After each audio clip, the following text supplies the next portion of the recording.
ప్రజలకి స్ఫూర్తినిచ్చే విధంగా ప్రజలకు సంబంధించిన సమస్యలు పరిష్కరించబడే విధంగా వేదిక కావాలి అనే ఉద్దేశంతో ఆయన ఏదైతే వెళ్తున్నారో అవన్నీ కూడా ప్రజల్ని ఆకర్షించి మరింత ఆయన్ని ఉన్నత శిఖరాలకు చేరుస్తాయని నేనైతే చెప్తాను. Thank you. చంద్ర శ్రీనివాస్ గారు, సో ఇప్పుడు చూసాం మనం ప్యానలిస్టులు అంతా కూడా మాట్లాడారు, ఎవరి అభిప్రాయాలు వాళ్ళు చెప్పారు. సో పవన్ కళ్యాణ్ గారి పరిపాలనకు సంబంధించి రాజకీయ విశ్లేషకులు కానీ మస్తాన్ రావు గారు కావచ్చు, అలాగే తాతశెట్టి నాగేంద్ర గారు కూడా మాట్లాడారు. సో నారాయణమూర్తి గారు ఏమంటున్నారంటే సో ఏదో ఎవరితోనో కలిశారు కాబట్టి సో ఆయనకి ఈసారి గెలవగలిగారు, సో అది తప్పేం లేదు అని అంటూనే సో కూడా ఆయన సెటైరికల్గా కొన్ని వ్యాఖ్యలు కూడా చేసినటువంటి పరిస్థితి. ఏమంటారు అంటే నిజంగా పవన్ కళ్యాణ్ గారు కేవలం ఎవరు సపోర్ట్ లేకుండా గెలవలేము అనేటువంటి ఉద్దేశంతోనే కూటమితో జట్టు కట్టారా, లేకపోతే ఈరోజు రాష్ట్రంలో కూటమికి సంబంధించి అంటే కూటమి ఒకవైపు ఉంటే పవన్ కళ్యాణ్ గారు ఒకవైపు తనకి ఇచ్చినటువంటి శాఖలకి సరైనటువంటి న్యాయం చేస్తే ఆయన ముందుకెళ్తున్నారు అంటే ఇక్కడ ఇచ్చినటువంటి హామీలు సూపర్ సిక్స్లు కావచ్చు, ఇతర హామీలు అవుతున్నాయి, ఇవన్నీ కూడా ప్రభుత్వంలో తీసుకున్నటువంటి కూటమి ఇచ్చినటువంటి హామీలు అవి. కానీ నేను ఇక్కడ మాట్లాడుతున్నది ఏంటంటే శాఖలకి సంబంధించి అంటే ఇప్పటికీ కూడా చాలా వరకు పంచాయతీలకి కరెంటు బిల్లులు చెల్లించలేనటువంటి సిచ్యువేషన్. మాకు కరెంటు బిల్లులన్నా ఇప్పించండి అని చెప్పేసి ఇప్పటికి కూడా ఉన్నటువంటి సర్పంచులు అడుగుతున్నారు. కానీ సర్పంచులను ఒక రబ్బర్ స్టాంపుల దగ్గర నుంచి ఈరోజు నిధులు విధులు రెండు కూడా ఇచ్చినటువంటి ఘనత పవన్ కళ్యాణ్ గారికి దక్కుతుంది. ఇటీవల మనం చూసాం ఎస్పెషల్లీ రాష్ట్రంలో ఈ జాతీయ పండుగలకు సంబంధించినటువంటి నిధులను పెంచడం కావచ్చు, అలాగే గ్రామాల్లో ఉన్నటువంటి అనేక రకాలైనటువంటి అభివృద్ధి పనులు ఏ విధంగా చేస్తున్నారనేది మస్తాన్ రావు గారి మాటలు కూడా విన్నాం. ఏమంటారు చంద్ర శ్రీనివాస్ గారు?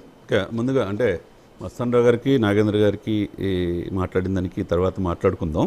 ముందుగా నారాయణమూర్తి గారు, ఎందుకంటే ఆయన శక్తి ఏదో తెలుసుకున్నాడు, తన పక్కన సపోర్ట్ లేదే నన్ను ఆదరించలేరు అని చెప్పేసి చంద్రబాబు గారితో కలవబట్టి ఈరోజు గెలుపు అని చెప్పేసి నారాయణమూర్తి గారు అంటున్నారు. అది పూర్తిగా అసంబద్ధంగా ఉంది. ఎందుకంటే ఇప్పుడు ఎవరైతే వైసీపీని వీడుతున్నారో జిల్లాలు తుడిచిపెట్టిపోయిన నెల్లూరు తెలుసు, వేమిరెడ్డి లాంటి వాళ్ళని వదులుకున్నారు, తిరుపతిలో తెలుసు అరుణ శ్రీనివాస్ లాంటి వదులుకున్నారు, గుంటూరులో తెలుసు కిలారి రోషే గారు లాంటి వాళ్ళు వదులుకున్నారు, సామినేని ఉదయభాను తెలుసు కృష్ణా జిల్లా కృష్ణదేవరాయ అదే చెప్తా వరుసగా వస్తున్నా గారు మీ జిల్లా కాబట్టి ఆయన ఎక్కడో తీసుకొచ్చి నర్సాపేట పెడితే కృష్ణదేవరాయలు గారు లాంటి అద్భుతమైన జీవితాన్ని అందించారు జగన్మోహన్ రెడ్డి గారు చెప్పాలి. ఎందుకంటే ఆయనకి యంగెస్ట్ ఎంపీ లీడర్ అయిపోయాడు అక్కడ.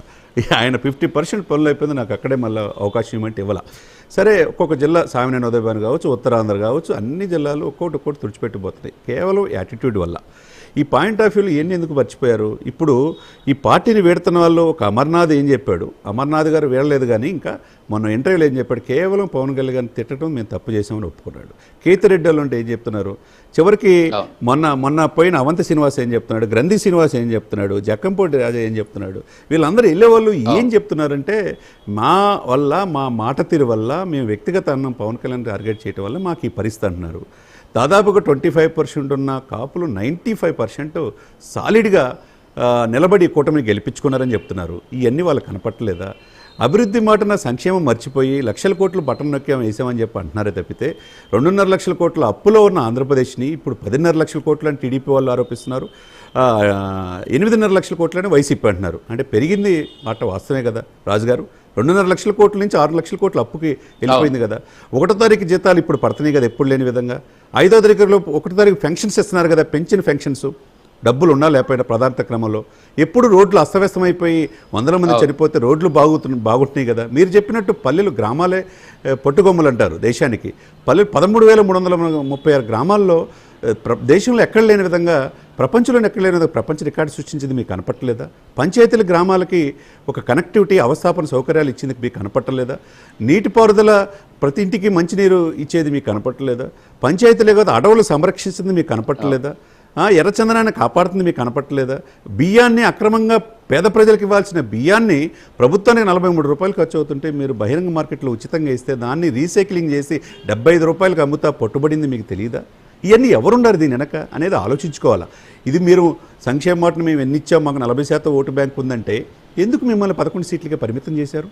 మీరు 175 సీట్లు వస్తాయి, విజయోత్సవాన్ని రెడీగా ఉండనని విశాఖపట్నంలో హోటల్ రూమ్స్ బుక్ చేసుకొని కార్యక్రమానికి చేసుకునే మీరు 11 సీట్లకు ఎందుకు పరిమితం చేశారో అర్థం చేసుకోవాలా. తన శక్తి ఏంటో తెలుసు, కేవలం పవన్ కళ్యాణ్ గారి వల్ల మేము ఓడిపోయాం అనేది వైసీపీ నాయకులు అందరికీ తెలుసు, ఇంక్లూడింగ్ నారాయణమూర్తి గారికి కూడా తెలుసు. తెలిసినా ఏంటంటే మేకపోతు గాంభీర్యం అంటారో ఏమంటారో ఆ పాయింట్ ఆఫ్ వ్యూలో నేను 2 years నుంచి డిబేట్లో చాలాసార్లు నారాయణమూర్తి గారు విభేదించా. మీకు ఎలా జాతీయ నాయకుడు అవుతాడు, పవన్ని ఆయనే గెలవడని చెప్పి చాలాసార్లు నాతో విభేదించాడు. నేను ఆ రోజు కూడా చెప్పాను దేశ రాజకీయాలు శాసించబోతున్నాడని చెప్పాను. ఈరోజు అత్యంత ప్రభావితమైన రాజకీయాల్లో మోదీ గారి తర్వాత ఎవరు అంటే ఒక యోగి, ఒక అమిత్ షా, ఒక పవన్, ఒక అస్సాం హిమంత బిశ్వ శర్మ, ఒక గడ్కరీ. ఆ విధంగా ప్రభావితం చేసే దేశ నాయకుడికి ఎదిగాడంటే ఆ వ్యక్తిని మీరేమన్నా తుంచగలిగారా? ఆ వ్యక్తి ఆలోచనలు ఏమన్నా ఆపగలిగారా? జాతీయ భావజాలంతో ఎదుగుతున్న వ్యక్తి క్యారెక్టర్ని అనేక రకాలుగా విమర్శించారే. ఇప్పుడు ఆయన ఎవరినైనా ఈరోజు మహారాష్ట్ర ఎలక్షన్స్ వెళ్ళి సక్సెస్ రోడ్, రేపు ఢిల్లీ, బీహార్, తమిళనాడు కూడా బాధ్యతలు అప్పచెప్తున్నారు. ఇట్లా ఒక తెలుగువాడిగా మనం ఎంత గర్వపడాలి? ఒక తెలుగువాడు ఈ స్థాయిలో వెళ్ళటానికి ఆలోచించుకోవాలి, గర్వపడాలి. కానీ మీరు ఎందుకు నిధులు తీసుకురాలేపారు? 22 మంది ఎంపీలు ఉండి గత 5 సంవత్సరాల్లో ఎందుకు ఆంధ్రుల జీవనాడి పోలవరం పూర్తి చేయలేపారు? ఎందుకు మీరు ఏం అడుగుతున్నారో ఎవరికి తెలియదు. ఇప్పుడు మంత్రులు టీడీపీ వాళ్ళు వెళ్ళినా పక్కనున్న మంత్రులు ఎంపీలు ఉంటున్నారు. అటు జనసేన వెళ్ళినా ఎప్పుడు లేని విధంగా మంత్రులు, అక్కడ 2 ఎంపీలు ఉంటున్నారు. ఏ రోజన్నా జగన్మోహన్ రెడ్డి గారు మీ మంత్రులు కానీ మీ ఎంపీలు కానీ తీసుకొని ప్రధానమంత్రి గారి దగ్గరికైనా ఏమైనా వెళ్ళారా? ఇవన్నీ పోయిన ఇక ఏందో ఆయన శక్తి లేదన్నప్పుడు ఆయన శక్తి ఏందో ఇప్పుడు చూశారుగా. ఆయన ఇంటికే పరిమితం చేద్దామని చెప్పి గేటు దాటనివన్నారు కదా. ఈరోజు చూస్తున్నారు కదా. ఎక్కడ మిమ్మల్ని విమర్శించలేదుగా. 2 సంవత్సరాలు వైసీపీ పార్టీ వచ్చిన తర్వాత నేను మాట్లాడినన్నాడు పవన్ కళ్యాణ్ గారు. ఆ 2 years తర్వాత ప్రజల్లో వ్యతిరేకత ఏముందో మాట్లాడగలిగారు. ఇప్పుడు నారాయణమూర్తి గారు చెప్పినంత మాత్రాన ఆయనకు ఒరిగేదేమో ఆయన ఎవరికి అందనంత ఎత్తుకి వెళ్ళిపోయారు. మస్తాన్ రావు గారు చెప్పినట్టు మస్తాన్ రావు గారు చెప్పినట్టు అనుభవం. ఒక నిమిషం అండి, మధ్యలో నారాయణమూర్తి గారు మీకు రాలేదు, మీరేమైనా ఉంటే తర్వాత మీరు చెప్పండి. మధ్యలో నేనేమంటారంటే ఇందాక మస్తాన్ రావు గారు కూడా సీనియర్ జర్నలిస్టు, ఆయన కూడా చెప్పినట్టు ఆయన ఓటమి జీవితంలో పాఠాలు నేర్చుకున్నాడు. అనుభవం జీవితంలో పాఠాలు నేర్పితే ఓటమి నుంచి ఆయన విజయానికి తీరానికి వెళ్ళిపోయాడు. ఆయన ది బెస్ట్ ఎగ్జాంపుల్ అండి. ఒక కేస్ స్టడీగా చేసుకుంటే is the role model of AP పాలిటిక్సే కాకుండా నేటి తరం రాజకీయాల్లో రావాలనుకునే వాళ్ళు 10 సంవత్సరాలు ఎక్కడ గెలవకపోయినా ఒక స్టాండ్ తీసుకున్నాడు. తన అన్న నుంచి రాజకీయాలు మెగాస్టార్ గారిని అనేక విమర్శించారు. ఆయన రాజకీయాలు ఆయన ప్రజారాజ్యం ఇదని చెప్పన్నారు. కానీ ఆయన నుంచి నేర్చుకొని ఆయన సాధించలేనిది ఈరోజు తమ్ముడు ఆ పరిస్థితులు ఉండేతలకి ఆనందపడుతున్నారు.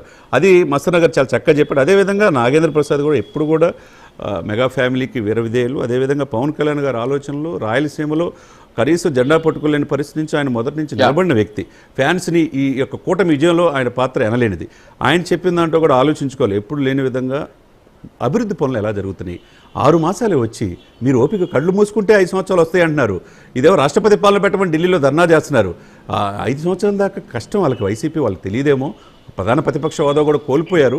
ఇప్పుడు ఏం తప్పు జరిగిందో రిలైజేషన్ అవ్వండి. ఆయన నాగేంద్ర ప్రసాద్ గారు చెప్పినట్టు ఎప్పుడు లేని విధంగా అభివృద్ధి సంక్షేమం 2 కళ్ళుగా ఈ ప్రభుత్వం కూటమి పరిపాలిస్తుంది. వాళ్ళు దశాబ్దం ఉండాలని వెళ్తున్నారు.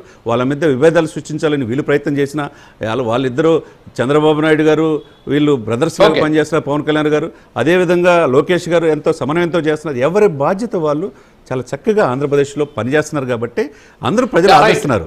అంటే 5 సంవత్సరాలు టైం అయిపోయింది, ఇంకా మీరే ఉన్నారనే ఆ భ్రమ నుంచి బయటకు వస్తే బాగుంటుంది. చంద్రశ్రీనివాస్ గారు ఒక నిమిషం నారాయణమూర్తి టైం అవుతుంది. నారాయణమూర్తి గారు